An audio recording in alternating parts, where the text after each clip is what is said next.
Okay, greetings everyone. Today, I'm going to pray for all of you if you are sick. Whatever is your sickness or disease or ailment sa inyong mga katawan, praise God, sa inyong mga bodies, I'm going to pray a prayer of faith to be upon you and over you and believe and receive your healing after this prayer. Sapagkat ito po ay biblical prayer. Sabi ng Bible, the prayer of a righteous person is powerful and effective. And our prayer will be based on the promises of God. I-claim po natin ito today as we pray together. We will claim the promise of God in regard to our healing, but I want you to use your faith to receive your healing. At tuturo po sa inyo mamaya during the prayer. Amen. Okay, now, let's go to the book of Isaiah. Alam niyo po, hindi pa pinapanganak si Jesus Christ, nakaprophesy na po na tayo ay pagagalingin ng Panginoon through the stripes of Jesus, through the sacrifices of our Lord Jesus Christ. Salvation is a package. Salvation of our soul and spirit. Amen? Yan po. Ang kasama po niyan ay healing of our physical bodies. At kasama rin po niyan ay prosperity in our economic area of our life. Love, joy, peace of mind, kasama po lahat yan sa salvation. Sapagkat ang meaning ng salvation is kaligtasan. Saan? Sa lahat ng masama. Amen? Sa lahat ng masama, tayo po ay ililigtas or hahanguin ng ating Panginoon. Okay, now, sabi po nito sa Isaiah 53, verse 4, babasahin ko po and I want you to listen. Surely, He took up our infirmities and carried our sorrows. Ito po ay talking about our Lord Jesus Christ. Okay? Yet we considered Him stricken by God, smitten by Him, and afflicted. But He was pierced for our transgression. He was crushed for our iniquities. The punishment that brought us peace was upon Him, and by His wounds we are healed. Amen? By His wounds, we are healed. Sabi po ni Prophet Isaiah. At ito po ay inspiration ng Holy Spirit. Ibinigay na po 500 years before the birth of our Lord Jesus Christ. Tayo ay nakaplanong pagalingin na ng Panginoon. Even 500 years before.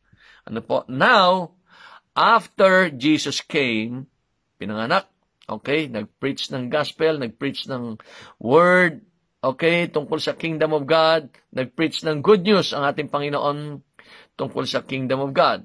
Now, He was crucified, okay, died, buried, and rose again. After the resurrection of Jesus Christ, naintindihan po ni Apostle Peter, though he was a fisherman.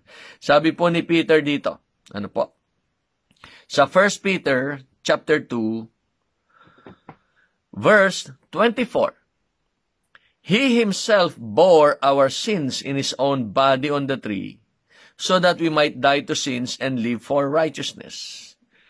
Dinala raw po ng Panginoong Hesus ang lahat ng ating kasalanan. Kinuha po ni Lord ang ating mga kasalanan at ipinako sa cross. Kaya tayo pong lahat ng tumanggap sa Panginoon. When you receive Christ as your Lord and Savior, you are saved from your sins. Sapagkat kinuha na po, inako na po ni Jesus ang lahat ng ating kasalanan. Ito po sinasabi ni Peter. He Himself bore our sins in His own body on the tree, so that we might die to sins and live for righteousness. Para daw hindi na tayo patuloy na gumagawa ng kasalanan. Bagkos mamuhay sa katuwiran, sa lahat ng mabuti, lahat maganda. Amen?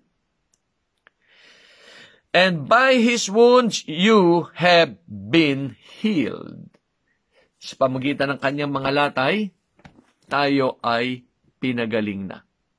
We have been healed. Tinubos na po ating kasalanan at tinubos din po ang ating mga sickness and diseases.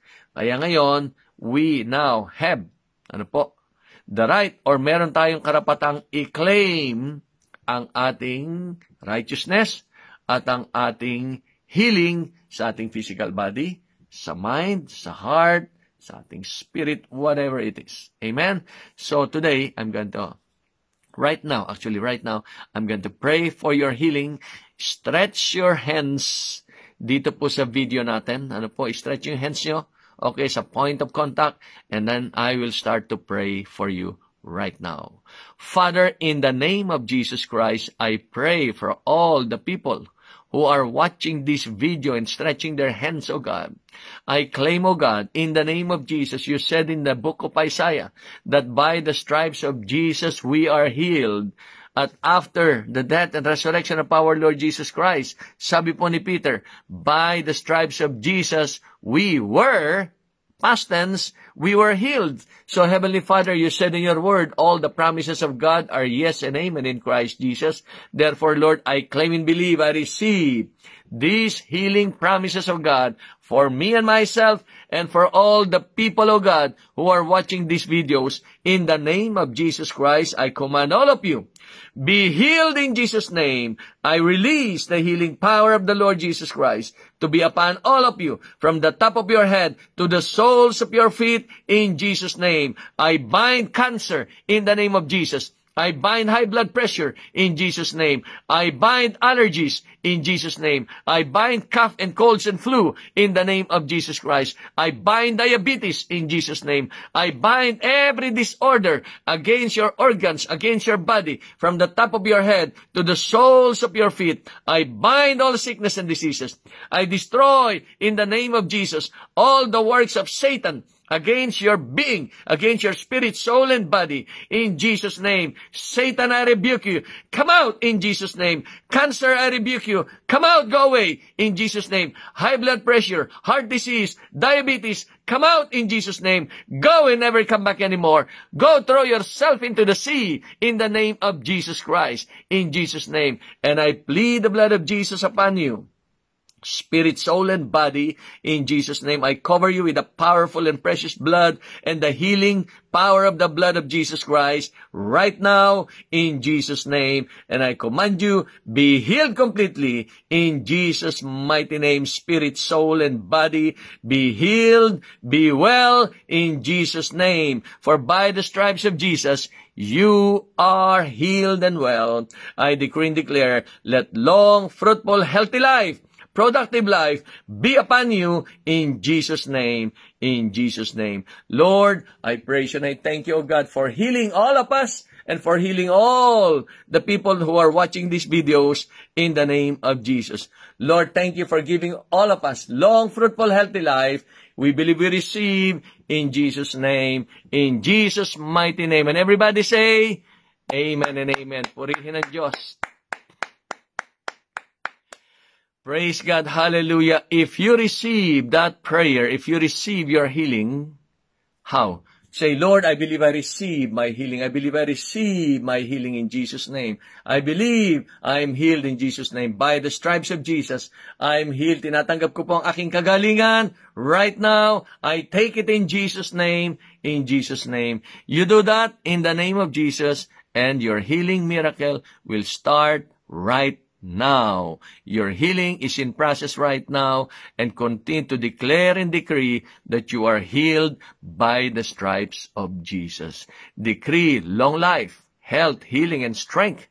Long, fruitful, healthy life to be upon your life, be upon your body, and upon your family. In the name of Jesus. Words have power. Amen. Your faith words have power. Therefore, continue to decree and declare your healing every day. And watch this video every day. Receive your healing every day by watching this video every day. And in Jesus' name, in Jesus' name. And I advise you, pass this video, share this video to all your relatives and friends who needs healing in their physical bodies. And see the miracle-working power of the Holy Spirit through the name of Jesus Christ. Kayo po ay gagaling, sisigla, lalakas, at hahaba ang inyong mga buhay. Amen po. Purihin ang Diyos, hallelujah, sa kanyang dakilang salita at mga pangako sa atin.